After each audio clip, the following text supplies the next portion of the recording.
참으로 기쁜 날입니다. 우리가 기쁜 일이 생기면 우리 주변의 이웃들을 초청해서 같이 잔치를 하지 않습니까? 결혼식 때도 마찬가지고요. 돌잔치라든지, 그다음 또 회갑, 요즘 회갑 하시는 분이 잘 없지만 또 칠순, 우리 장로님께서 이제 올해 칠순, 그죠? 우리 회갑은 만 61세가 되면 하더라고요. 근데 칠순은 우리 나이로 70이신데 우리 장로님이 이제 내년 만 70이 되시고 올해 70이십니다. 참 이런 기쁜 일이 있을 때 우리가 함께 더 축하하고 서로 그 기쁨을 나누는 이 추수감사주에 얼마나 좋은지 모르겠습니다. 오늘 처음 저희 교회 오신 분들도 계실 텐데요. 우리 와주셔서 감사하다고 한번 박수 한번. 감사합니다.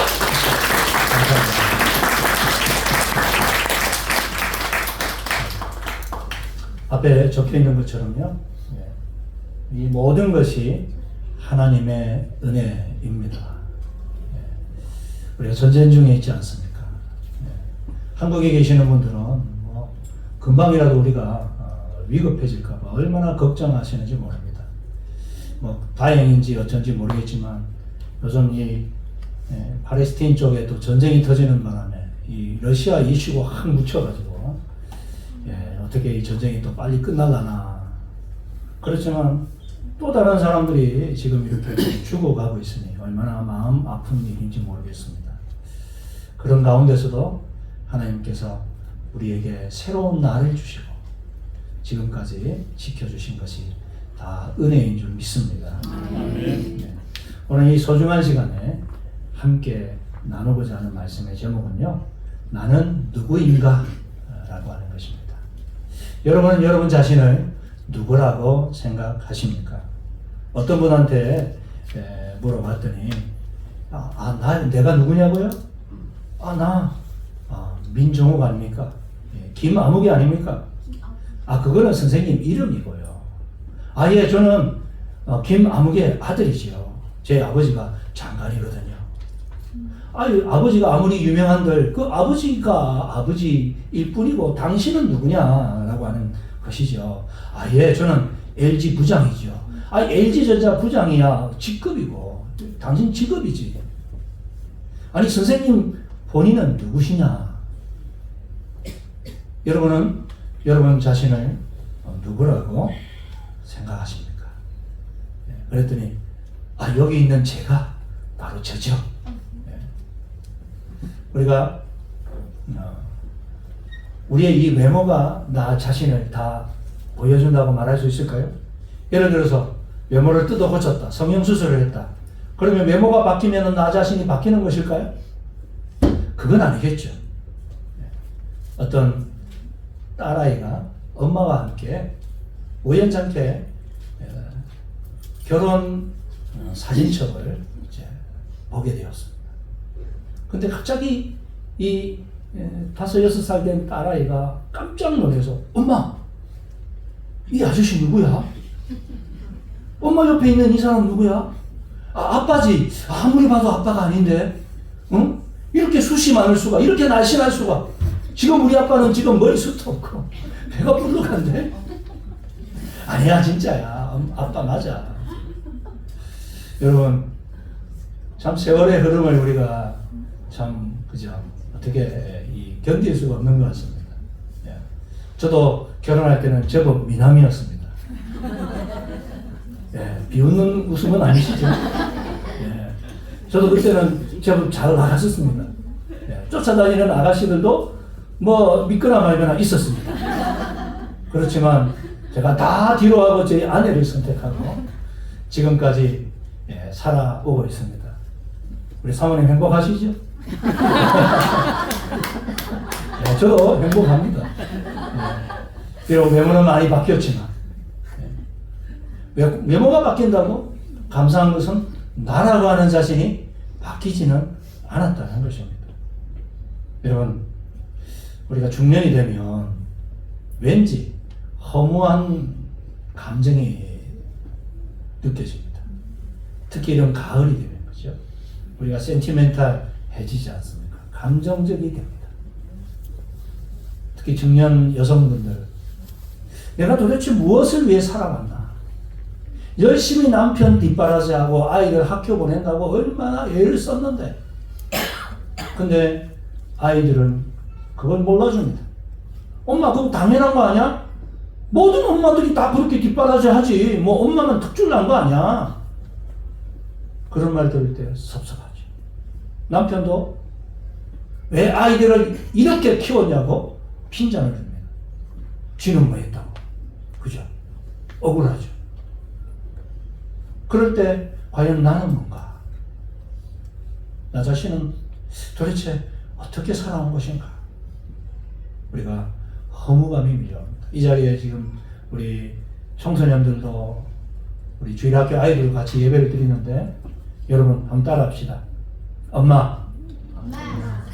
예. 목소리가 적네. 예. 엄마. 엄마. 아빠. 아빠. 고마워요. 그래. 참말이지? 그래요. 마음을 담아서. 이런 추수감사절에 우리 하나님께도 감사드려야 되지만 내가 있게 해준 소중한 분들에게 감사의 마음을 잘 나누었으면 좋겠습니다. 아멘. 그럴 때 허무감이 사라집니다. 그렇지 않으면 과연 나라고 하는 존재는 뭔가? 그래서 아이고 이 생망이다. 이번 생은 망했다. 어쩌다가 다음 생이 태어나면 좀 잘 살아봐야지. 근데 여러분 성경은 다음 생이 있다 그렇게 말하지 않죠. 성경은 뭐라고 이야기합니까? 히브리서 보니까 한 번 죽는 것은 사람에게 정하신 것이요 그 이후에는 심판이 있어요. 성경이 우리에게 가르쳐주는 인생관은 직선적인 인생관입니다. 한번 태어났다면 반드시 죽을 때가 있고 죽고 난 이후에는 사람이 하나님 앞에 서서 그 살아온 인생에 대한 평가를, 심판을 받게 된다. 여러분, 만약 이 말씀이 사실이라면 우리의 이 오늘이 얼마나 소중한 시간인지 모르겠어요. 다시 살 수 있는 그러한 삶이 아니라면, 한 번밖에 없는 인생이라면 오늘이라도 우리가 제대로 바르게 살아가야 되지 않겠습니까? 나를 바로 찾아야 되지 않겠습니까? 아멘. 오늘 우리가 읽은 이 창세기 2장 7절 말씀을 보면 하나님께서 우리 사람을 어떻게 창조하셨는지에 대해서 가르쳐 주고 계십니다. 우리 같이 한번 읽어보겠습니다. 시작. 여호와 하나님이 땅의 흙으로 사람을 지으시고 생기를 그 코에 불어 넣으시니 사람이 생명이 된지라. 아멘. 하나님께서요 사람을 만드셨답니다. 하나님께서 우리를 창조하셨답니다. 근데 무엇으로 창조하셨습니까? 땅의 흙으로 사람을 지으시고, 그렇습니다. 우리의 이 몸뚱아리, 우리가 만질 수 있는 이 몸은 흙으로 만드셨다. 근데요, 사람이 이 몸으로만 정의할 수 있는 것입니까? 육체가 다인 것입니까? 유물사관을 가지고 있는 사람들은 이 몸뚱아리가 다야. 이거 썩어 없어지고 나면 나라고 하는 존재는 끝이야. 여러분 그렇게 믿으십니까? 아니죠.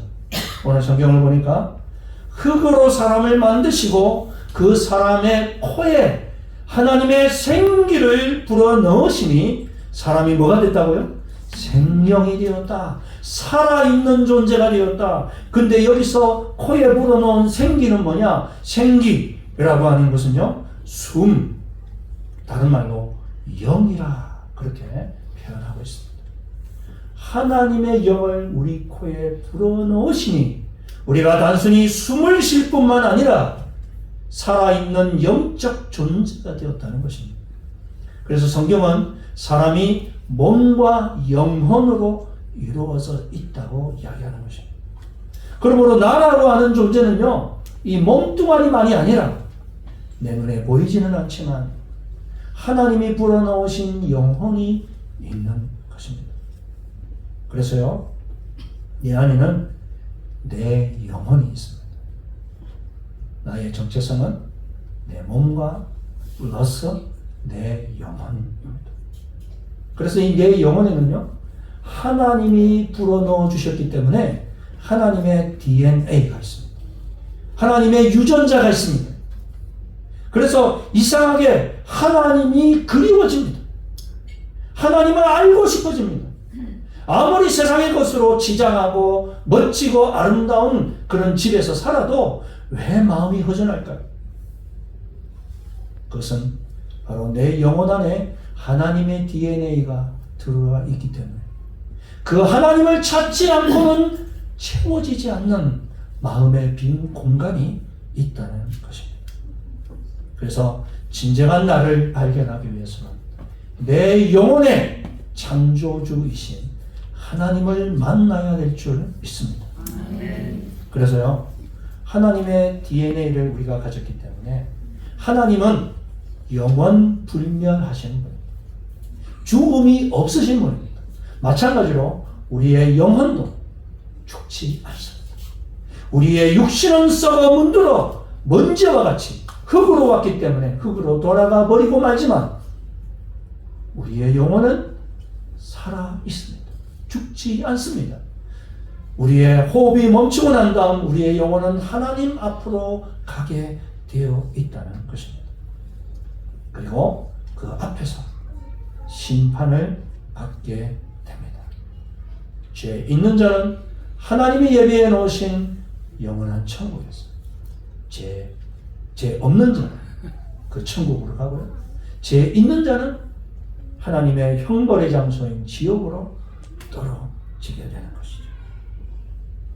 여러분, 그렇기 때문에 오늘 이 시간 제 말씀을 잘 듣고 제가 전하는 이 하나님 말씀을 잘 믿고 하나님이 예배해 놓으신 천국에서 다 함께 만나실 수 있기를 축원합니다. 여러분, 제가 우리 사람의 영혼 속에 하나님의 DNA가 있다. 그래서 하나님을 그리워한다. 그렇게 이야기를 했습니다. 하나님이 우리 영혼의 고향이기 때문에 그렇습니다.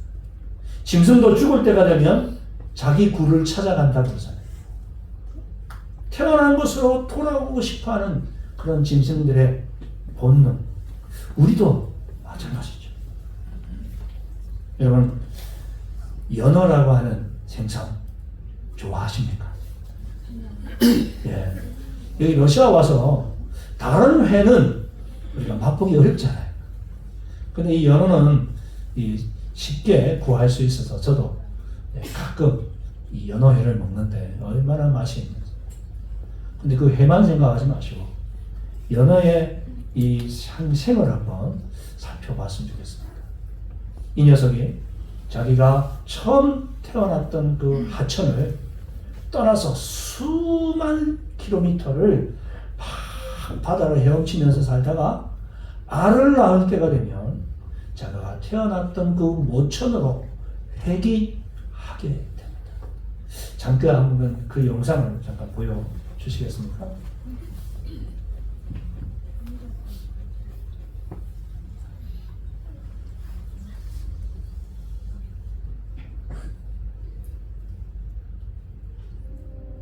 날씨가 서늘해지는 10월에서 11월쯤 되면 찾아오는 손님이 있습니다. 바로 연어입니다. 아이고, 물을 거슬러 올라가려니 호통들이 아니네. 거의 다 온 것 같은데 조금만 더 힘내. 역시 고양이 물이 좋아. 연어가 그 먼 길을 거슬러 돌아오는 이유는 어릴 때 살던 곳으로 가서 알을 낳기 위해서입니다. 3년에서 4년 전 떠났던 어린 연어는 태평양 건너 알래스카에 이르기까지 2만 킬로미터를 돌아다니다가 고향을 찾는 겁니다. 타고난 본능에 따라 혹은 학습에 따라 먼 길을 찾아온다고는 하지만 길을 너무 잘 찾아온다 싶죠. 그러한 연어의 신비한 능력에 대한 명쾌한 해답은 없지만 가능성 높은 주장들은 크게 둘로 나뉜다고 합니다. 예, 그 첫 여기까지 번째는 자신들이 보시겠습니다. 더 보고 싶지만 시간이 더 한정이 되어 있으니까요. 참 이렇게 연어가요, 모천으로 회귀하는 그러한 모습, 저는 보면서 그게 모든 생물이 가지고 있는 본능이구나. 우리의 마음에도 하나님의 영혼이 들어와 있기 때문에 왠지 가을이 되면 돌아가신 어머니가 생각나고 허전해지고, 그게 다 하나님을 향한 나의 회귀 본능 때문이구나. 그것을 제가 생각하게 되었습니다. 가을이 되면 제가 더 좋아하는 동요가 있는데요. 이런 내용입니다.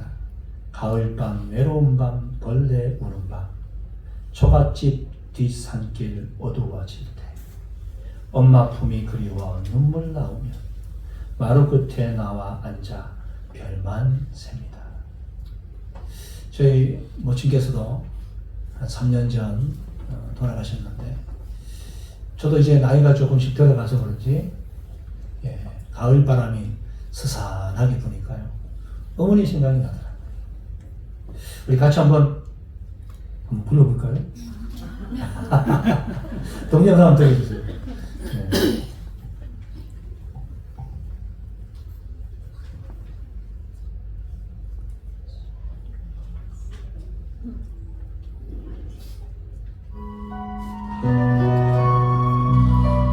우리 어린 친구들도 아마 기억이 날 겁니다. 같이 한번 불러봅시다. 가을밤 외로운 밤 벌레 우는 밤 초가집 뒷산길 어두워질 때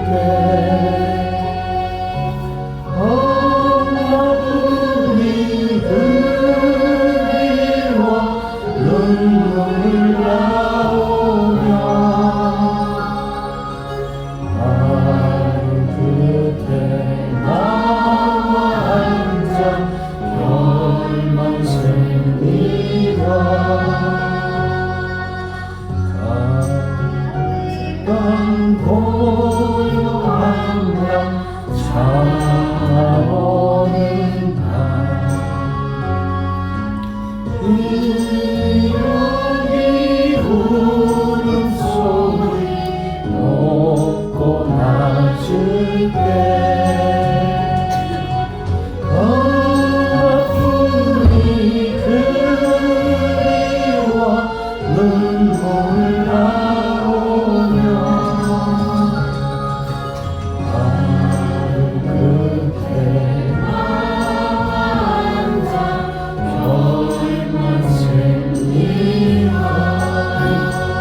여기까지. 더 부르면 눈물 날 것 같아서 그렇습니다. 나이와 관계없이 나이 70, 80이 되어도 그죠? 엄마 품이 왜 그렇게 그리운지, 엄마가 보고 싶고. 근데 그게 단순한 엄마가 아니라 우리 영혼의 고향이신 하나님을 향한 그리움인 것이죠. 여러분, 그 하나님께 우리 다 함께 달려갈 수 있기를 축원합니다. 근데 한 가지, 성경은 문제를 해결해야 된다고 말합니다. 우리가 하나님을 만나기 위해서는 죄의 문제를 해결해야 된다고 하십니다. 왜냐하면 로마서 3장 23절 성경 말씀에 보니까 모든 사람이 죄를 범하였음에 한 사람도 예외가 없답니다. 저도 그렇고 여러분 모두가 죄를 범했습니다. 그래서 하나님의 영광에, 하나님의 그 품 안에 우리가 들어갈 수 없다고 말합니다. 그렇습니다. 우리 모두는 행동으로도 죄를 짓고 말로도 죄를 짓고 생각으로도 죄를 지어 왔습니다. 그래서 하나님 품에 돌아가고 싶지만은 이 죄 때문에 하나님께로 돌아갈 수 없는 것이죠. 이 죄의 장벽이 막고 있습니다. 마치 연어가 자기의 고향 하천으로 돌아가고 싶지만 갑자기 생겨난 콘크리트 벽 때문에 아무리 뛰어올라도 넘어갈 수 없는 것처럼 이 죄의 장벽이 너무나도 높아서 하나님께로 가고 싶거나 가지 못하도록 막고 있다는 사실입니다. 우리 힘으로는 이 죄의 장벽을 거슬러 뛰어 올라갈 수 없습니다. 그래서 이것을 아시는 우리를 사랑하는 하나님께서 우리의 죄를 해결하기 위해 한 아들을 보내어 주셨습니다. 독생자라 성경은 표현하고 있습니다. 하나밖에 없는 예수 그리스도 당신의 아들을 보내셨고 그분께서 우리의 죄를 위해 십자가에서 죽으셨습니다. 그분이 그 십자가에서 피 흘리며 돌아가시며 하신 말씀 테텔레스타이 다 이루었다. 무엇을 다 이루었다는 말입니까? 우리의 죄 문제, 우리가 도저히 하나님께로 가고 싶거나 그것을 막고 있는 이 죄의 땀을 다 허셨다. 이 사실을 믿으실 수 있기를 축원합니다. 이 사실을 믿고 받아들이기만 하면 우리가 하나님의 품에 안길 수가 있습니다. 그래서 성경은 요한복음 3장 16절에 이렇게 말씀하고 계십니다. 같이 한번 읽어보겠습니다. 시작. 하나님이 세상을 이처럼 사랑하사 독생자를 주셨으니 이는 그를 믿는 자마다 멸망하지 않고 영생을 얻게 하려 하심이니라. 아멘. 그렇습니다. 우리가 잘나고 똑똑해서 우리가 의로워서 우리가 착한 일을 많이 해서 우리의 죄의 담을 뛰어넘고 하나님께로 갈 수 있는 게 아닙니다. 하나님의 사랑 때문입니다. 하나님의 긍휼 때문입니다. 우리의 죄는 우리가 뭐 착한 일 좀 한다고 사라질 수 없습니다. 많은 분들이 이 복음을 전하면 거부감을 갖습니다. 그 이유 중에 하나는 우리의 내리 속에 새겨져 있는 보상심리 때문입니다. 그래도 내가 선을 좀 행해야지. 그래도 가난하고 불쌍한 사람, 외로운 사람, 고독한 사람들 돌봐주면서 착한 일을 좀 해야 내가 천국 갈 수 있지. 하나님 만나지. 여러분, 그러나 그것은 사단이 심어주는 생각입니다. 우리의 그 선행이 우리의 그 높은 죄의 담을 이겨낼 수 있는 힘이 전혀 안 됩니다. 불가능합니다. 그래서 하나님은 우리를 사랑하사 그의 독생자 예수를 보내셨고 다른 조건 붙이지 않았습니다. 너 내 아들 예수 믿고 착한 일 해야 돼? 이게 아니라 뭐라고요? 그를 믿는 자마다 예수를 믿는 자마다 멸망치 않고 영생을 얻는 줄 믿습니다. 여러분 이 예수를 믿으시기 바랍니다. 마음에 받아들이시기 바랍니다. 다른 조건 없습니다. 근데 이 조건이 없다, 무조건이다 그러니까 사람들이 이상하게 생각합니다. 여러분, 그렇지 않습니다. 조건이 있다면 우리 중에 그 누구도 하나님 품에 안길 수 없습니다. 그래서 로마서 10장 10절 말씀에 사람이 마음으로 믿어 의에 이르고 입으로 시인하여 구원에 이르느니라. 그렇습니다. 마음으로 이 말씀을 믿으십시오. 그리고 입으로 시인하십시오. 하나님, 나를 죄에서 구원하기 위해 하나님 품에 안겨주시기 위해 독생자 예수가 십자가에서 죽으시고 3일 만에 부활하신 것을 믿습니다. 그렇게 입으로 시인하기만 하시면 하나님이 예비해 놓으신 천국에서 우리 아버지 하나님을 만나고 먼저 간 믿음의 선진들을 만나고 또 뒤따라올 우리의 자녀들을 만나게 될 줄 믿습니다. 그렇습니다. 이렇게 우리가 입으로 시인하고 마음으로 받아들이기만 하면 하나님의 자녀가 되는 축복을 받는 것이죠. 이 하나님의 자녀에게는요, 놀라운 축복이 있는데요. 그게 뭐냐? 한번 따라하겠습니다. 욕망에서 자유함을 얻는다. 욕망에서 자유함을 얻는다. 그렇습니다. 하나님의 자녀가 되면 욕망에서 자유하게 됩니다. 모든 사람들이요, 얼마나 돈에 목말라 하는지, 성공에 목말라 하는지, 자기 이름을 좀 내세우고 싶은 명예욕에 목말라 하는지, 그것을 채우기 위해 살다 보니 인생이 얼마나 힘듭니까? 얼마나 지치고 피곤합니까? 왜 이렇게 피곤하고 지친데도 불구하고 돈에, 명예에, 성공에 목매이는 것입니까? 이유는 이것이 자기의 정체성이라 생각하기 때문에 500만 원짜리 구찌백을 메어야, 1억짜리 세단을 타고 다니면 어우 성공했다. 이것이 자기의 정체성이라 생각하니 거기에 목을 메고 사는 것입니다.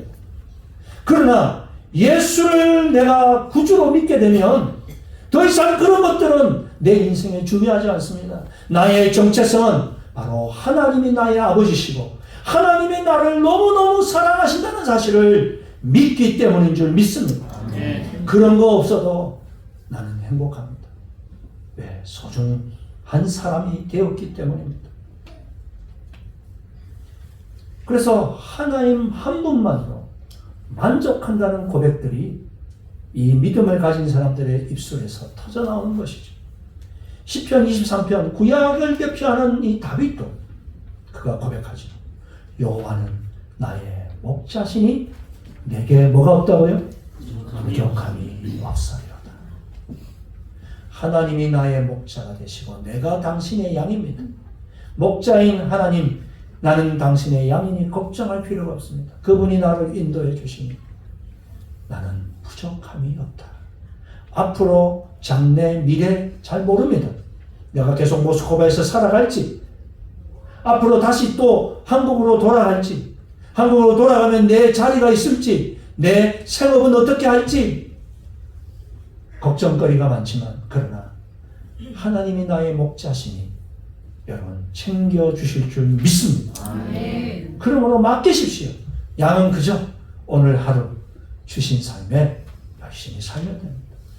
너무 땡겨서 멀리까지 고민하고 그렇게 애타하지 마십시오. 하박국 선지자는 3장 17절에 이렇게 고백합니다. 비록 무화과 나무가 무성하지 못하며 포도나무에 열매가 없으며 감람나무에 소출이 없으며 밭에 먹을 것이 없으며 우리 양이 없으며 외양간에 소가 없을지라도 나는 여호와로 말미암아 뭐 한다고요? 즐거워한다. 이 농경사회니까 여러분 소출이 없는 게 얼마나 힘든 일입니까? 외양간에 소가 없는 게 얼마나 큰 타격입니까? 그러나 그런 것이 없을지라도 나는 기뻐한다. 여호와가 나와 함께 계시기에 나의 구원의 하나님으로 말미암아 기뻐하리로다. 이 놀라운 은혜가 저와 여러분에게 넘칠 수 있기를 축원합니다. 이 모파상이라고 하는 프랑스 작가 아시죠? 이분의 단편 소설 중에 한 장면에 마틸드라고 하는 한 여인이 나옵니다. 정말 인물도 이쁘고 참 꿈도 많았습니다. 사교계의 여왕이 되고 싶었던 그런 꿈도 있었지. 근데 그저 그런 평범한 셀러맨 남편을 만나서 평범하게 살아가는 삶을 삽니다. 그래서 늘 투덜거립니다. 당신은 왜 그렇게 무능해? 부부관계가 좋을 리가 없죠. 그러다가 어느 날 자기가 응모했던 장관이 초대하는 파티에 당첨이 됐습니다. 와! 드디어 내가 그렇게 어렸을 때부터 동경했던 사교계에 나도 가보는구나. 그리고 그 파티에 참석을 하기 위해 남편은요, 미안한 마음에 아이고 나 같은 사람 만나서 참 당신 고생했지 싶어서 그동안 비상금으로 모아놓았던 돈을 털어서 비싼 드레스를 사줬습니다. 드레스를 입고 이제 지장을 하는데 뭐가 하나 부족해요. 우리 여성 여러분 뭐가 부족했을까요? 맞아요. 야, 뭔가 코디를 아시네. 네. 가슴이 허전한 거예요. 목걸이 이거 찾다 저거 찾다 여러분, 많은 장식품이 있지만 늘 우리에게는 뭐가 부족하죠. 옷이 많이 옷장에 걸렸지만 입은 옷이 없죠. 모든 여성들이 공통되게 느끼는 건 뭐가 많은데 없어. 이거 왜 없다 저거 찾다가 마음에 안 들어. 그때 마침 자기 친구가 다이아몬드 목걸이 산 것을 떠올랐어. 찾아갔어. 친구야 좀 빌려줘. 안 돼. 이거 얼마나 소중하면. 야, 딱 한 번만이야. 내 일생에 소원이야. 빌려줬어. 그걸 차고 화려한 드레스를 입고 그 파티에 참여했어. 정말 귀티가 났습니다. 지목을 받습니다. 많은 사람들이 찾아와서 아우 너무 마틸다 이뻐요. 그러면서 막 정말 즐기면서 집으로 돌아왔습니다. 행복했습니다. 근데 문제가 생겼습니다. 무슨 문제일까요? 목걸이가 사라졌어요. 맞아요. 목걸이가 사라졌어. 목걸이가 이 목걸이 어떻게 하지? 아무리 찾아보고 어떤 게 또? 큰일 났어. 이 목걸이가 사라졌어. 다이아몬드 목걸이. 어떡합니까? 친구한테 돌려줘야 돼. 그래서 남편하고 은행에서 대출을 했어. 그리고 이 목걸이 똑같은 걸 사서 친구에게 돌려주고 그 대출금을 받는데 10년 동안 뼈빠지고 밤낮으로 부부가 일을 해서 겨우 마지막 대출금을 갚는 날 그 친구에게 솔직하게 자초지종을 이야기했습니다. 친구야, 사실은 말이야. 그거 네가 나한테 선물해줬던 거, 빌려줬던 거 아니야. 내가 잃어버려서 새로 사서 준 거야. 그래? 근데 그거 가짜인데 왜 그때 말 안 했어? 자존심 때문에. 차마 가짜라고 말을 못했다. 얼마나 허탈한지, 그지? 그 가짜 때문에 10년이라는 세월을. 여러분, 우리의 인생이 그렇게 되면 안 됩니다. 그 가짜 성공, 가짜 명예, 그 인생에 그 다 허탄한 것입니다. 우리가 다 그런 것들에 목매어 살다가 진짜 나를 잃어버리고 살아가고 있지는 않으신 거예요. 여러분, 하나님을 참으로 만난 바울은 더 이상 세상의 성공, 세상의 부귀 거기에 얽매이지 않는다. 그렇게 이야기하면서 이렇게 고백합니다. 우리 빌립보서 4장 12절 말씀을 같이 한번 읽어보겠습니다. 시작. 나는 부천에 처할 줄 알고 후에 처할 줄 알아. 모든 일로 배고픔과 배고픔과 분고와 불필요도 처할 줄 아는 일체의 비결을 배웠노라. 아멘. 그렇습니다, 여러분. 저는 이 바울의 고백이 얼마나 멋진 고백인지 모르겠습니다. 나는 비천에 처할 줄, 풍부함에 처할 줄도 안다. 배고픔과 배부름과 풍부와 궁핍에 어떠한 환경에도 나는 처할 줄 아는 일체의 비결을 배웠다. 그게 뭐냐? 자족하는 마음이다. 여러분, 하나님 안에 있으면 지금 내 옆에 있는 아내가 최고인 줄 믿습니다. 내 남편분들 고백이 없습니다. 고백합시다. 내 아내가 나에게 가장 적합한 사람입니다. 아멘이시죠? 네. 이때는 여성, 이 아내분들이 아멘 하셔야 되는데, 네. 우리 아내분들 따라하겠습니다. 지금 내 남편이 최고의 신랑입니다. 아멘이시죠? 그렇습니다.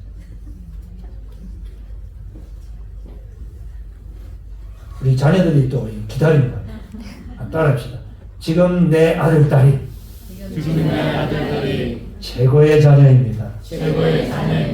그동안 이구 그밖에 안 되냐?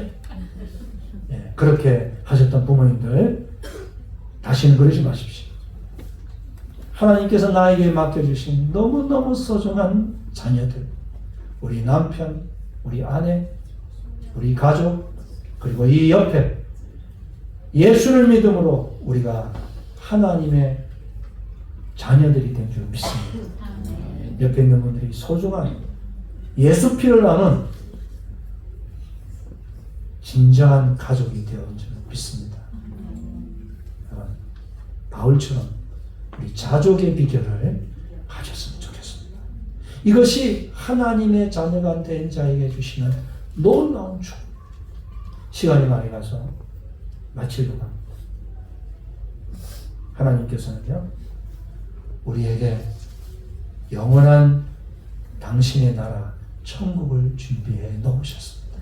아멘. 그 천국에 들어갈 수 있는 길은 내 공로 아닙니다.